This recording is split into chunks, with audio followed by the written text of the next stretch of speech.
Alright, good morning. Si Pilosopo Mamay nagbabalik. Okay, andito tayo ngayon sa park somewhere in Southern California. Okay, good news. Okay, maraming mga loyalists, mga Marcos group na sinusuportahan nila si Isko Moreno. Yun na naramdaman natin, okay? Kasi ano nga naman God first tayo di ba? God first, doon tayo sa tama, okay?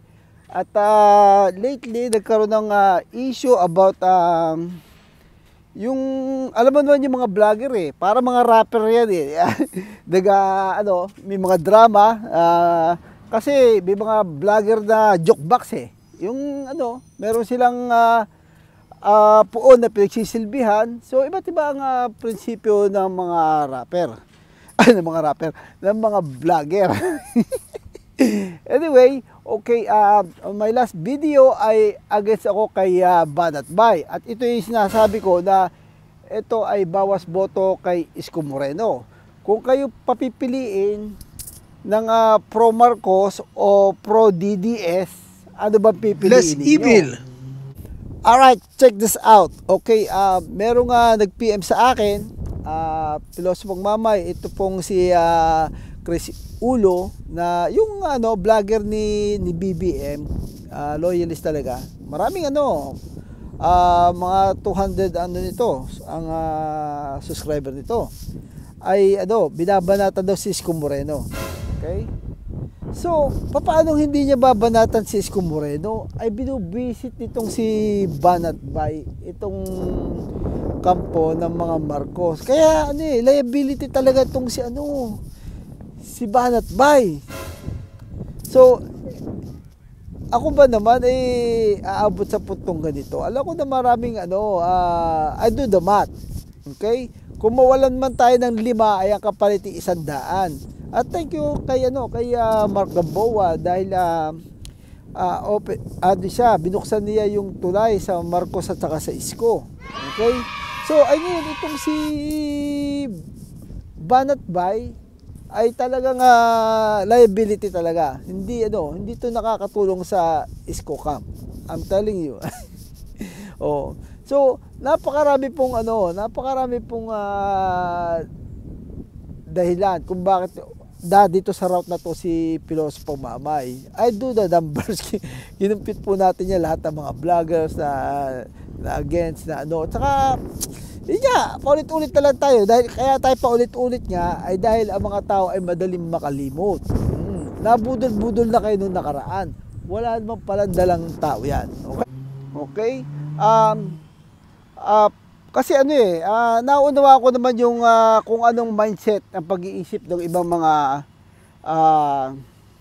kababayan natin. Pro-Isko din, kaya hindi ko I respect kung ano man kanilang opinion. Sayang din daw ang isang boto. Pero ang katibayan niyan, kung nakikinig lang sila, bubuksan lang nila ang isipan nila, nagawa na ni Isko Moreno ipinilit niyang isama si Banat Bay. Anong resulta? Wala.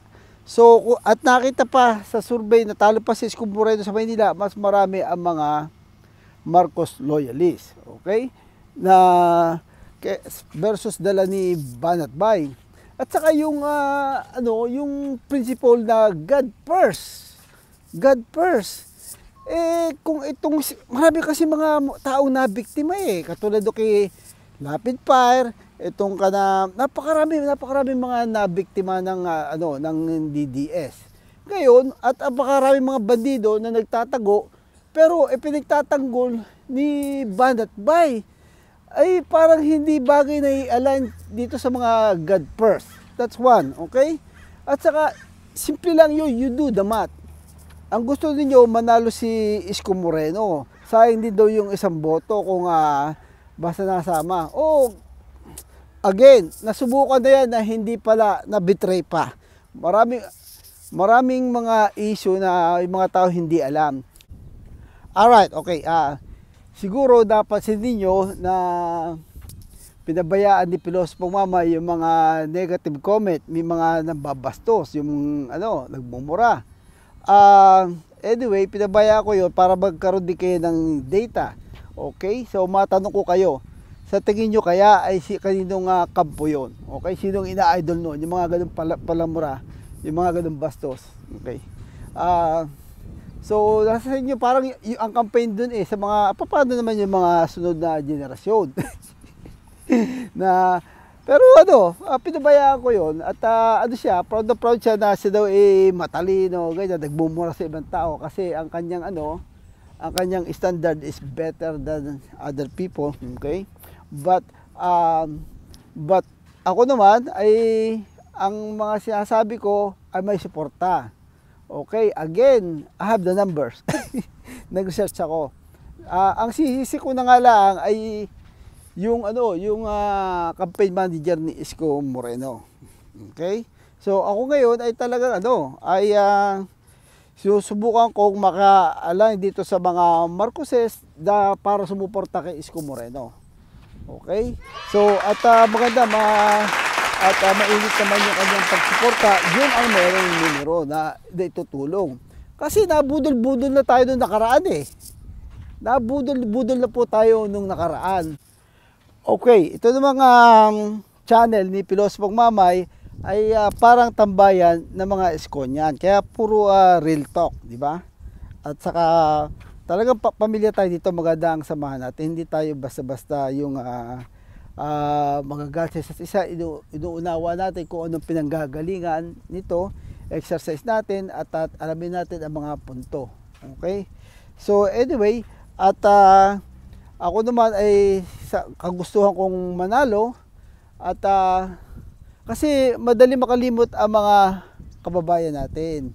Yun ang isang problema, ang sakit ng ating kababayan. So nagpapaalala lang po tayo, okay? Dahil bakit ka pa uulit kung kung dati ka nang nabudol-budol, di ba? Okay? At kung may mga oportunidad na secured okay, check this out. Okay? So, noong nakaraang eleksyon ng presidente, marami ang bilang ng Marcos, tapos bago panalo si Isko, makukuha mo pa, ay di siguradong panalo na si Isko Moreno. Bakit hindi tayo doon sa route na yon, di ba? Kung talagang ang intention natin ay manalo lang talaga si Isko Moreno. So, yun. So, it makes sense, di ba? Ngayon, kung magra-route na naman kayo dito sa isang to na nabudol-budol na tayo nakaraan, at wala naman nangyari, kita naman natin na wala naman palang hindi naman pala makaka-deliver. Ang alam lang niya ay buntangero lang, yun ang niya. So, nakakatulong din yun, pero in reality, bawas boto yun dahil may mga binabangga siya, napasobrang good niya, na yun ang maraming boto na nawawala. Ay hindi nagigets ng mga ng mga kasamahan natin. Okay, at saka yung iba mga God first. Ay kung sasama kayo sa papasukin nyo sa buhay ninyo yung mga DDS, paano naman yung mga peace-loving na tao, yung mga nabiktima? Yun ang problema. Okay? At hindi ko naman sinasabi na perfect ang Marcos. Ito tambayan to ng tambayan ito ng mga God first followers, itong channel na to. So, ba't hindi ko alisin yung para makita ninyo, i-exhibit natin yung behavior ng mga DDS. So, okay? So, yun. Gusto nyo ba yung makakasama yung mga DDS sa bahay nyo? Yung palabora? Sus for yourself. Anyway, okay, hanggang dito muna. At malayo na rin nalakad ko last time nung bata kasi ako, makwento ko lang ito, nung bata ako, matibay yung ngipin ko, ginagamit ko ito pambalat ng tubo. So, recently, kumagat ako ng mansanas, nagkaroon ako ng chips sa ngipin. Ang pangit pala pagka yung meron kang gap dito, para kayong Dumb and Dumber. Anyway, kahapon ay dalawa naman ng aking sister-in-law na dentista, so na-fix na, kaya pogi na uli. Yan, okay na ngipin ko. So, hindi ko napansin yung nakita ko. Meron akong gap dito sa yung pala chips pala, kaya pala matalas at dumugo yung dila ko. Kaya pala dumugo yung dila ko dahil na-chips pala yung ngipin ko. My goodness. So, anyway, Yun, ang mag-ingat kayo sa pagka nagkakaedad na daw, numinipis pala yung mga natin, yung mga buto-buto natin. Akala ko tibay ng ngipin ko, yung pala pag natanda, talagang may hangganan din. Yun, okay? So, yan. Eh, ang ngipin ko pa naman, original lahat yan. Original yan. So, ngayon, nagkaroon ako chips dito, so buti na pasta na. Yeah. Okay. So, alright, okay. For 4 years, full time ako na nanonood ng sa mga vlogger, di ba? And then, alam naman natin na full time itong si Banat Bay na kung paano niya bisitin yung mga loyalist ng Marcos. So, yun, yung malalim yun parang stay na yun, hindi basta-basta maalis yun. Kaya ayoko siyang padikitin dito kay Isko Moreno. At wala naman tayong right na decision niya ng mga campaign manager.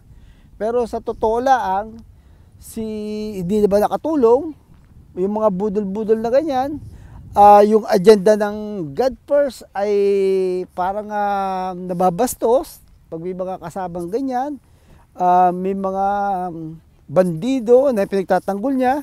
Paano naman yung biktima ng mga bandido? At ang laki ng numerong yun.